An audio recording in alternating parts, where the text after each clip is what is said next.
Boa noite, igreja. Boa noite a você que está ouvindo esse culto online. Boa noite a todos que estão aqui para dividir e partilhar a palavra de Deus no dia de hoje. Esta noite venho trazer a mensagem que está contida nos versos da palavra de Deus que estão no livro, na carta de Romanos, no livro de carta de Paulo aos Romanos, capítulo 12, versos 1 e 2. Vamos ler juntos esse texto? Abra sua Bíblia, o seu aplicativo, na carta de Paulo aos Romanos, Epístola de Paulo aos Romanos, capítulo 12, versos 1 e 2. Vamos ler juntos o que a palavra de Deus tem a nos dizer no dia de hoje. Assim diz o texto: Rogo-vos, pois, irmãos, pelas misericórdias de Deus, que apresenteis o vosso corpo por sacrifício vivo, santo e agradável a Deus, que é o vosso culto racional. E não vos conformeis com este século, mas transformai-vos pela renovação da vossa mente, para que experimenteis qual seja a boa, agradável e perfeita vontade de Deus. Amém. Esse texto, que faz parte da carta de Paulo aos Romanos, vamos estudar um pouquinho de onde veio isso, de onde veio essa carta de Paulo aos Romanos, qual era a intenção dessa carta, A Igreja de Roma, que é o destinatário final da carta, ela ficava, ela era um local que ainda não tinha sido provavelmente visitado pelos apóstolos, eles não tinham ido lá ainda, E era uma igreja formada principalmente por judeus, convertidos cristãos e gentios. E os gentios eram a sua maioria, Roma era o centro do mundo pagão à época. Então, os gentios eram a sua maioria naquela região e na igreja de Roma também.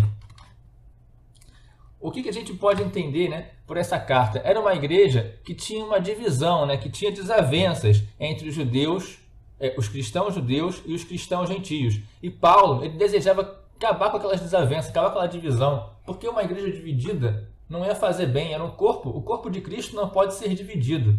E essa era a principal intenção. Ele passa a maior parte do texto tentando chamar os judeus, os cristãos judeus e cristãos gentios à comunhão, e não a divisão.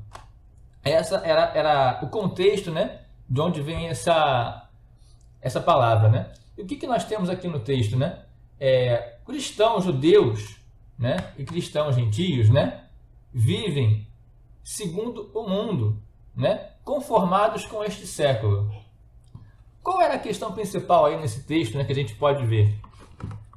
Conformado. Eu quando eu li esse texto, as primeiras vezes que eu lia, eu ficava um pouco, não entendia muito bem, o sentido do texto, o sentido que Paulo queria dar essa frase, Para mim, conformado pode ser também, e é uma das nossas interpretações do texto aqui no Brasil, resignado, Estou conformado com uma situação, aceito aquela adversidade sem me opor, Mas, esse sentido nessa carta não é esse. É um outro sentido que existe, que é com a forma de, conforme, com a forma de alguma coisa, E hoje em dia, nos nossos dias de hoje, nós temos uma palavra muito parecida, que pelo menos no mundo corporativo eu vejo muito parecer, também agora com essa questão aí do mundo da política, Conformidade. É uma palavra que no dicionário fui buscar, tradução, o que significa aí, estar de acordo com, estar conforme, que significa conformidade, estar com uma forma, como eu estava falando aqui, Estar com qualidade, no caso de algum processo ou produto, que a gente esteja fazendo, E também uma palavra que virou moda nos últimos tempos é o compliance. Compliance é estar de acordo com algum ato, norma ou lei, Então, recentemente a gente vê que nosso mundo viveu, no mundo político, tanto empresarial, a gente tem uma forma veio com uma forma de se opor ou responder às formas de corrupção, Hoje em dia a gente vê muito caso de corrupção, tanto na política quanto em empresas, Misturando isso tudo também, como a gente vê aqui no Brasil recentemente, caso da Lava Jato, várias empresas envolvidas em corrupção, políticos, de vários espectros políticos. Não vamos aqui nos ater a essa questão, que eu acho que é muito, eu diria, polêmica, Mas o fato é que há recentemente uma vasta gama de casos de corrupção em todos os níveis, de política, de empresários, etc. E o que isso tem a ver conosco, Naquela época também havia a corrupção, mas não a corrupção como a gente fala hoje do roubo de dinheiro, do roubo de dinheiro público, né? Da uso de verbas de empresas para poder dar o suborno para um político, mas a corrupção do dia a dia, né? A corrupção aquela que a gente faz, né? Aquele pecado que a gente faz, né? Então, nesse texto, nesse contexto aí, o problema era que os judeus, os cristãos, perdão, tanto os judeus quanto os gentios, não era apenas um grupo ou outro, todos eles estavam se conformando com aquele mundo, com aquele século, com aquela capital que era a capital do mundo pagão na época, né? Que era Roma. O que a gente vê isso hoje em dia, né? Qual o nosso paralelo com o dia de hoje, né? Cristãos, né? Como nós, cristãos que vivem, às vezes segundo o mundo, as normas do mundo, relativizam o evangelho. Isso é uma coisa que é recorrente hoje, a gente fala muito isso nos nossos cultos, nas nossas devocionais, né? As pessoas às vezes estão querendo buscar o caminho do evangelho, leem um texto, até compreendem a palavra, mas acham, olha, isso aqui, para se aplicar não dá para fazer assim não. Jesus era um cara diferente, era alguém, era Deus, né? Então não posso fazer igual a ele. Não é assim, gente.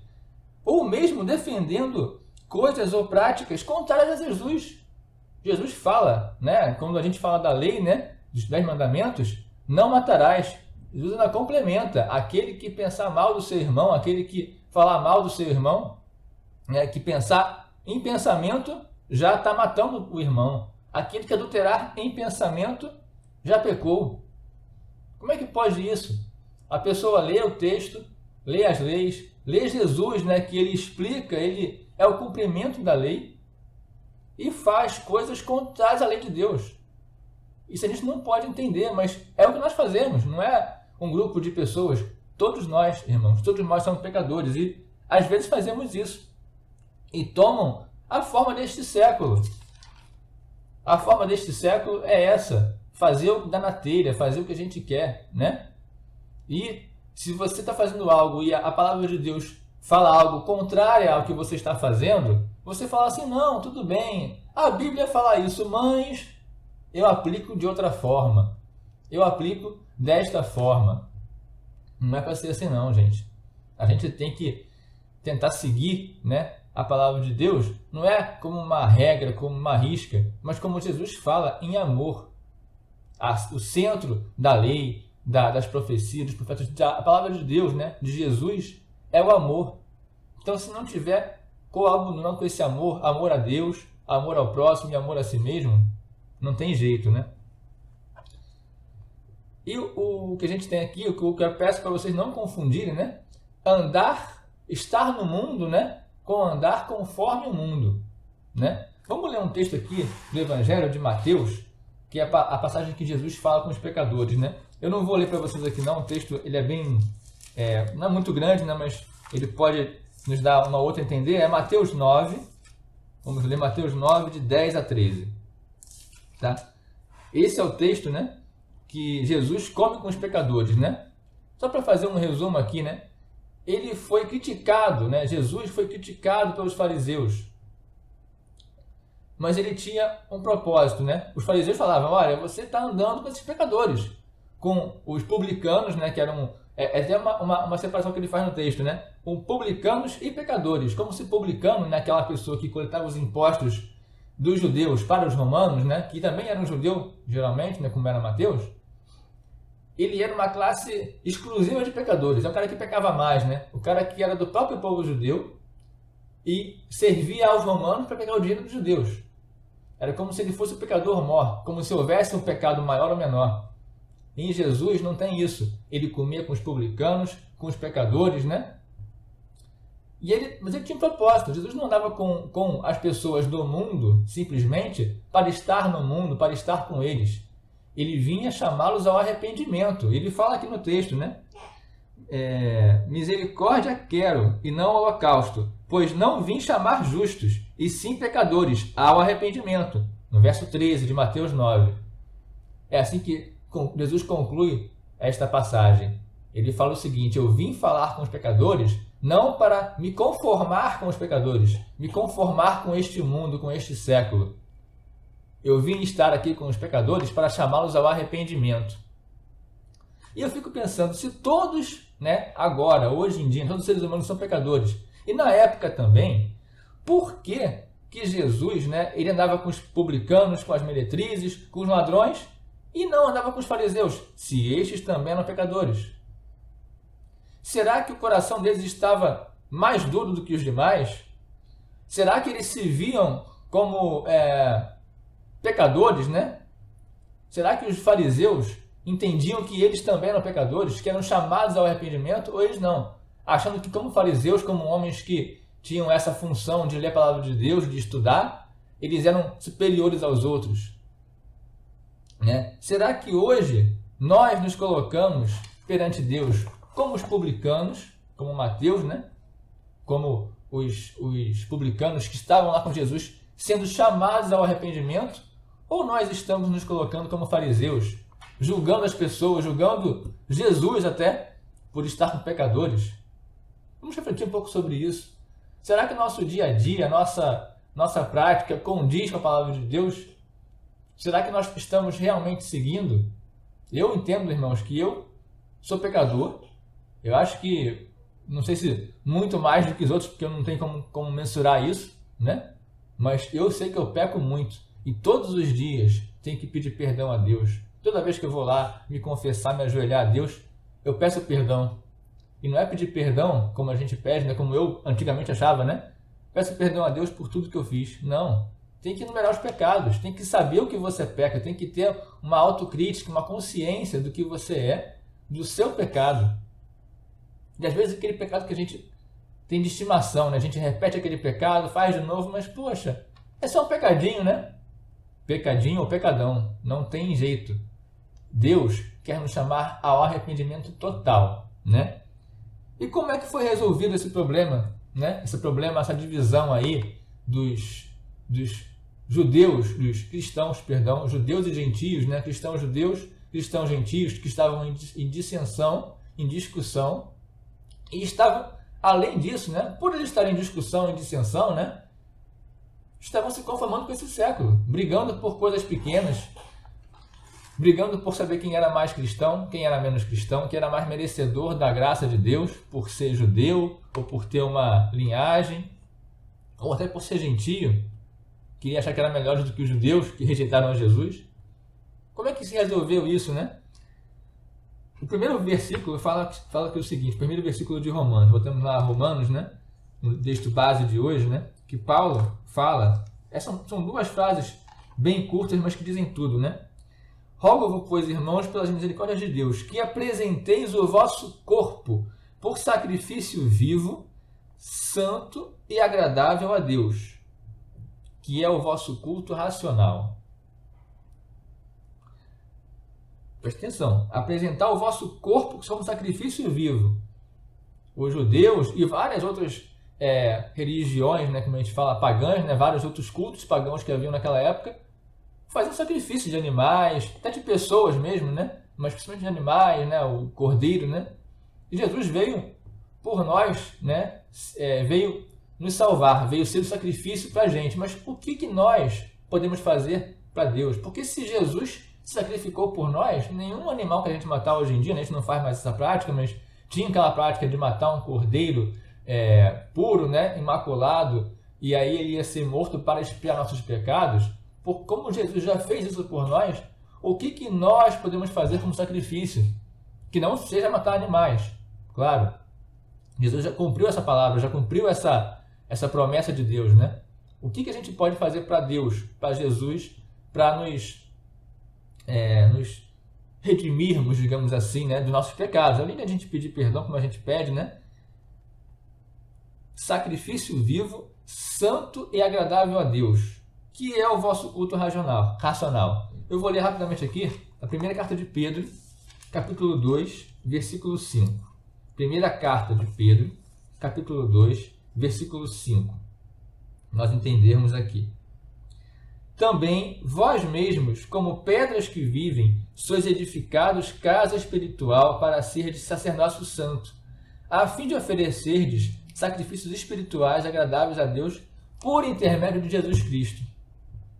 Então, tudo isso que a gente vai fazer aqui, oferecer nossa vida, ser sacerdócio santo, né? Por intermédio de quem? De Cristo. Porque só Cristo pode nos fazer nos redimir. Então ele sacrificou por nós, mas nós não ficamos livres do pecado. Nós estamos vivendo no mundo. E o mundo tem a nossa carne, nossa parte carnal, nossa parte humana, né? Tende a fazer as coisas ruins, né? Como o próprio Paulo fala, né, nas cartas, né? O bem que eu quero fazer eu não faço, mas o mal que eu não quero, aí eu faço. E aí só quem pode nos livrar é Jesus, porque nós por nós mesmos vamos tender a fazer o mal. Podemos saber das leis, saber as regras, saber o que Deus quer para a gente, saber do amor de Deus para conosco e do amor que Ele pede para que nós tenhamos, né? Ele é um mandamento, né? Amor a Deus, ao próximo e a si mesmo. E mesmo assim nós pecamos, nós esquecemos do amor a Deus, esquecemos do amor ao próximo, esquecemos até e principalmente do amor a nós mesmos, porque quando a gente peca é um ato de contrário ao amor, né? Contra nós mesmos, né?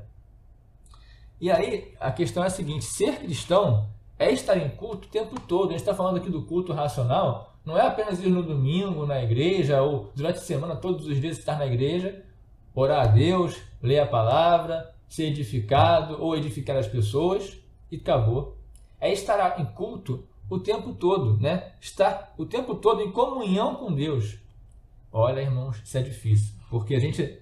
Para estar em comunhão, às vezes, uma vez por semana, como muitas pessoas, ou até diariamente, fazer uma devocional diária, é complicado, do dia a dia, as correrias, as questões, né, que a gente tem, né? Como agora nós estamos todos em confinamento, a maioria das pessoas, né? Ou quem está trabalhando também está numa situação difícil, porque tem que trabalhar de máscara às vezes, mas estamos com tanta correria. Eu, por exemplo, vivia num mundo corrido antes do isolamento social, vivo hoje num mundo corrido dentro de casa, né? Com a minha família, mas é o que tem pra gente fazer, a gente não pode se expor as pessoas que a gente ama a algum perigo, né? Mas com essa correria, a gente não acha um tempo, a gente acha que, poxa, eu vou ficar mais tempo em casa, eu vou ficar mais tempo com a minha família. Às vezes não achamos tempo nem para quem a gente gosta, com a nossa família, né? Nem para Deus, nem para ler a palavra de Deus, para estudar, para meditar e estar em comunhão com Deus, né? E esse sacrifício vivo, né? É estar sacrifício vivo, né? Não é só vivo, não é só a gente, eu vou fazer de tudo pela palavra de Deus, vou ler, eu vou me sacrificar, mas não é só isso. Santo e agradável. Santo é sem mácula, é evitar macular a palavra de Deus, pecando, evitar falar coisas que a gente não deve, evitar a gente, enfim, maldizer alguém ou pensar mal de alguém. E agradável a Deus, né? De acordo com os seus mandamentos, como a gente já falou, o amor a Deus, o amor ao próximo, o amor a si mesmo. Sempre que a gente estiver diante de uma decisão, às vezes é difícil, né? Poxa, tem que fazer isso, fazer aquilo. Eu tive agora recentemente no trabalho decisões difíceis para fazer. Será que isso tem a ver com o amor que eu tenho a Deus? Isso é certo perante os olhos de Deus? Será que isso tem a ver com o amor que eu tenho ao próximo? Será que eu vou fazer? Vai prejudicar o meu próximo ou a mim mesmo, né? Será que isso vai prejudicar alguém? Né? Porque as pessoas às vezes pensam o seguinte, olha, eu vou me sacrificar por alguém, ou por Deus, ou pelo próximo, ou pela esposa, marido, filhos, pais, enfim. Esquece de si também. Não pode ser uma coisa desequilibrada. A gente tem que se sacrificar, né? Fazer algo que não é do nosso índole, né? Não pecar, mas não pecar para o outro. Né? Não é fazer o bem para o outro e fazer o mal para si mesmo, ou fazer o mal para o outro e fazer o bem para si mesmo. Tem que ter equilíbrio. E principalmente aos olhos de Deus, que é o nosso Pai. Né? Como é que nós podemos, de forma prática, esse sacrifício vivo hoje, né? Como que a gente pode cumprir o mandamento de amor de Deus? Aí, irmãos, a gente volta para a carta de Romanos, capítulo 12, mas eu não vou ler hoje, mas vou fazer só um resuminho para vocês, né? A carta de Paulo aos Romanos, capítulo 12, no versos de 9 a 21. Vou dar um spoiler aqui, porque isso aqui é um texto que a gente aprendeu, né? Que a gente aprendeu não, que a gente releu, né? Que a gente às vezes até já sabe o texto, conhece o texto, mas a gente não tem nem conhecimento da profundidade do texto, né? Não lembra de passagens da Bíblia que são importantes. A gente foi nesse último retiro da igreja, no carnaval de 2020, né? Antes da pandemia, graças a Deus conseguimos nos reunir ali e ter um momento de comunhão, né? Ali a gente foi exortado ali pelo nosso pastor, né? E eu exorto vocês novamente, né, com esse texto. Carta de Paulo aos Romanos 12, de 9 a 21. As virtudes recomendadas, né? O subtítulo desse texto é esse aqui. As virtudes. Então é o quê? Amar sem hipocrisia, amar cordialmente, né? Preferindo uns aos outros em amor fraternal, ser zelosos, pacientes, perseverantes. Irmãos, é difícil às vezes, né? Ser paciente, ser zeloso, ser perseverante. Falo por mim mesmo. Às vezes eu perco paciência com alguém aqui de casa ou com alguém do trabalho, com algumas coisas. A gente tem que ser paciente, tem que esquecer essa impaciência, essa coisa de não estar, querer tudo em cima da hora, que tudo pronto para ontem. Temos que ser paciente conosco, com o próximo, somente, né? Com Deus, porque tudo é no tempo de Deus. E Ele sabe o melhor para a gente. Às vezes a gente quer alguma coisa, ora a Deus, se esforça, faz aquilo, move, né? Mundos e fundos, como a gente fala, né? E nada. Não era por aí. Seja paciente. Deus, às vezes, não quer aquilo para aquela hora para você, porque aquilo pode não te edificar. Então, espera no Senhor. Compartilhar necessidades, né? Ajudar os próximos, né? Olha, fulano está precisando de alguma coisa. Não é hoje em dia, as pessoas estão isoladas.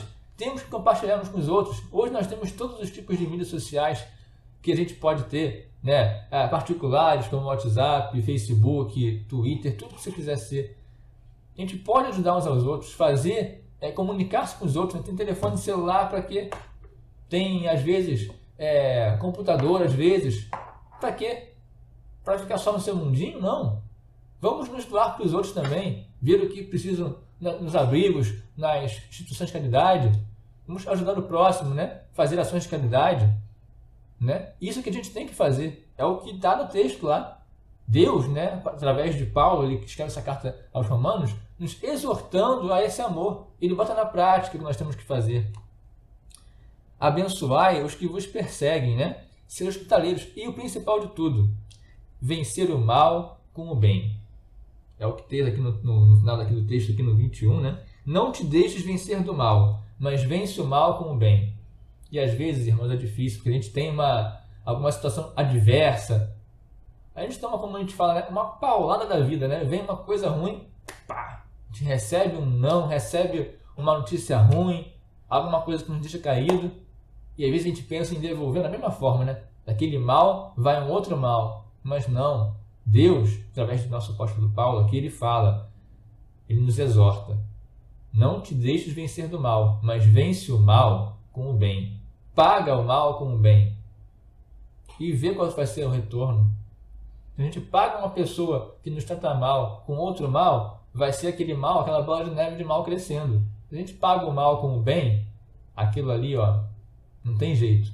Pode a pessoa até continuar de mal com você, mas você já fez o seu melhor. Você deu o seu bem. E aí tudo melhora. Tudo coopera para o bem daqueles que amam a Deus, que fazem a sua vontade. E a vontade de Deus é essa. Nós amemos a Deus, amemos ao próximo e amemos a si mesmo, né? E nós, só para terminar aqui, né, não é fácil. Todo mundo está na caminhada de santificação, todo mundo está junto aqui nessa caminhada, mas não temos que desistir. Temos que perseverar, né? E aí, com este sacrifício, esta renovação, vamos experimentar, como diz o texto aqui do Paulo Romanos, né? Com esse sacrifício vivo que a gente vai fazer, de amar o próximo, vencer o mal com o bem, experimentar, né, como a gente fala aqui, qual seja a boa, agradável e perfeita vontade de Deus. Esta é a mensagem que eu tenho para vocês hoje. Vençamos o mal com o bem para poder experimentar a vontade de Deus boa, perfeita e agradável. Espero que todos tenham tido um bom culto e continuemos agora no nosso culto vespertino do dia de hoje, 30 de agosto. E quero convidar você a orarmos juntos, para a gente ter mais Deus no nosso coração, ter mais amor no nosso coração e vencer o mal que nos vem, seja do próximo, seja de nós mesmos, com o bem. Vamos orar. Senhor Deus, amado Pai, nosso Criador, Senhor, te agradecemos pelo dia de hoje, por estarmos aqui, Senhor, às vezes bem, às vezes com dificuldade, Senhor, mas o Senhor nos sustenta a cada dia, estamos vivos, estamos assistindo esse culto, Senhor, em casa, às vezes, ou num outro local, mas com conforto, com comodidade, com segurança, para que não nos exponhamos a riscos desnecessários, Senhor. Te pedimos que no dia de hoje nos abençoe e nos tire essa forma do mundo que nós temos, essa conformidade com o mundo, porque não é o mundo que nós queremos ter conformidade, é com o Senhor, queremos ter a forma de Deus. Te peço que nos coloque na sua forma, na sua boa, perfeita e agradável vontade, né? E vençamos esse mal que nos vem de qualquer lado com o bem, Senhor. É o que te pedimos, agradecemos neste dia, em nome de Jesus. Amém. Amém. Um abraço a todos e bom retorno para o nosso culto. Recebemos a palavra do Senhor, uma palavra que fala ao nosso coração, fala à nossa mente e nos exorta a nossa responsabilidade como discípulos de Jesus. E para isto, temos também a oportunidade nesta hora de consagrarmos ao Senhor os nossos dízimos e as nossas ofertas. Temos recebido, ao longo de todos esses meses, onde a nossa igreja encontra-se fechada para atividades presenciais, esses 6 meses têm sido um período muito difícil para muitas pessoas. Mas, ao mesmo tempo, muitas delas revelam a misericórdia com que o Senhor as tem conduzido, especialmente também nas suas finanças. Nós queremos agradecer a cada um de vocês, porque não tem faltado à casa do Senhor, aqui na Alzira Brandão 135, todos os recursos para que a igreja honre com todos os seus compromissos. De tal modo que os nossos missionários, que neste período de tanta sequidão de estio nos campos, têm obtido sustento quase que integral da Igreja Presbiteriana da Tijuca. E muitos são os membros que têm enviado zap, telefonado, narrando as bênçãos que obtiveram, financeiramente falando, também durante este período. Segunda-feira chegou e nós estamos aqui de boa. Vamos recomeçar aqui mais um dia na construção aqui, no projeto de ampliação da casa. Nós, na semana passada, conseguimos colocar a lajezinha do banheiro, né? E agora eu vou cobrir essa estrutura antiga. Vou derrubar algumas paredes, colocar mais ferro, cinturão, para poder levantar as empenas e, se Deus quiser, cobrir e depois entrar para dentro. Vai ser assim. Deus abençoe aí vocês que estão torcendo por mim aí nesse desafio.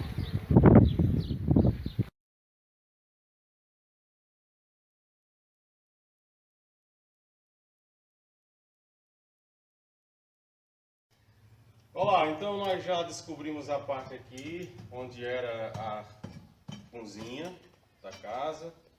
Estamos derrubando 2 paredes, porque a ideia é aumentar um pouco mais, para onde já tem novas paredes construídas. Daqui a pouco vai estar tudo pronto, tá bom? Vou convidar vocês para tomar um café comigo aí numa ocasião bem legal. Valeu! Onde a mão do Senhor está, Ele faz conforme lhe aprouve. Por isso, nós temos nesta noite a oportunidade de demonstrar ao Senhor a nossa fidelidade e a nossa gratidão, consagrando a Ele os nossos dízimos e ofertas. A leitura que nos convida a este tempo será feita no livro de Malaquias, capítulo 3, verso de número 10, leitura essa que será feita pela nossa irmã Thelma Mello. Leiamos, irmãos. Trazei todos os dízimos à casa do tesouro, para que haja mantimento na minha casa.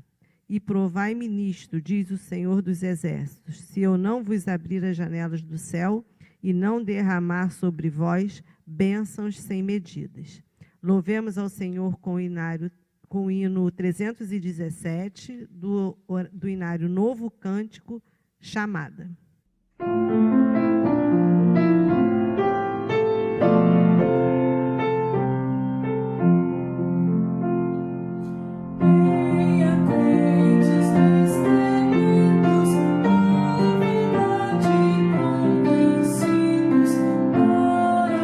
a luta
Louvamos ao Senhor e agora vamos agradecer tudo aquilo que o Senhor nos deu, os nossos recursos, nossos dízimos e nossas ofertas.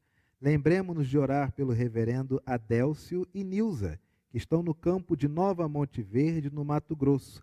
E também lembremos de orar por todos os pastores, missionários, famílias de pastores, famílias de missionários, que infelizmente não têm tido sucesso com relação a essa pandemia.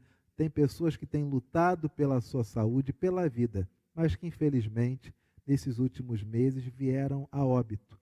Irmãos que dedicaram sua vida, consagraram sua vida ao ministério, chamados por Deus, e pregando esse evangelho, vivendo como o Senhor assim os vocacionou, contraíram essa doença e infelizmente vieram a óbito. São vários os casos, são vários os obreiros que assim foram acometidos, e eu peço a você, como Igreja Presbiteriana da Tijuca, que ore pelos pastores e missionários ao redor de todo este mundo e suas famílias. Oremos consagrando nossos dízimos e ofertas com nossa irmã Thelma Mello. Senhor Deus, muito obrigado por podermos participar, Senhor, desse momento, Senhor, tão enriquecedor nas nossas vidas, Senhor, no qual podemos ofertar um pouco que nós temos, Senhor, para Ti, do que já é Teu, Senhor. E são bênçãos sem medidas, como está escrito no texto, que recebemos sim, Senhor, em saúde, em paz nos nossos corações, na fidelidade do Teu povo, Senhor, que nós vemos aqui na igreja durante todo esse tempo, Senhor, de pandemia. E através desses recursos, Senhor, que são deixados no Teu altar, quantas famílias, Senhor, têm sido abençoadas, Senhor. Os missionários onde estão em seus campos, os obreiros, Senhor, as famílias necessitadas que recorrem à igreja para ajuda no seu sustento, e a nossa igreja, Senhor, está conseguindo, Senhor, manter todas as suas parcerias por conta do Teu povo, Senhor, que se mantém fiel e unido, Senhor. Fica, Senhor, com os missionários dessa semana, que eles possam, Senhor, estar sendo alcançados pela Tua mão, pela Tua graça e pela Tua misericórdia. Muito obrigado, Senhor, porque temos a oportunidade de contribuir e de ver o retorno, Senhor, realmente em bênçãos sem medidas sobre a vida de cada irmão. Em nome de Jesus. Amém. Amém. Pai nosso que estás nos céus, santificado seja o Teu nome. Venha o Teu reino, seja feita a Tua vontade, assim na terra como nos céus. O pão nosso de cada dia nos dai hoje. Perdoa as nossas dívidas, assim como nós perdoamos aos nossos devedores. E não nos deixes cair em tentação, mas livra-nos do mal, pois Teu é o reino, o poder e a glória para sempre. Amém. Meu irmão e minha irmã, que o Senhor te abençoe e te guarde. E que a graça do nosso Senhor e do nosso Salvador, o Senhor Jesus Cristo, e que o amor de Deus, o nosso Pai, e que a comunhão, que as consolações, que a alegria, e que a paz que vem do Espírito Santo repouse sobre você, sobre a sua casa, sobre toda a sua família, sobre toda a nossa igreja e sobre todo o povo de Deus, desde agora e para todo sempre.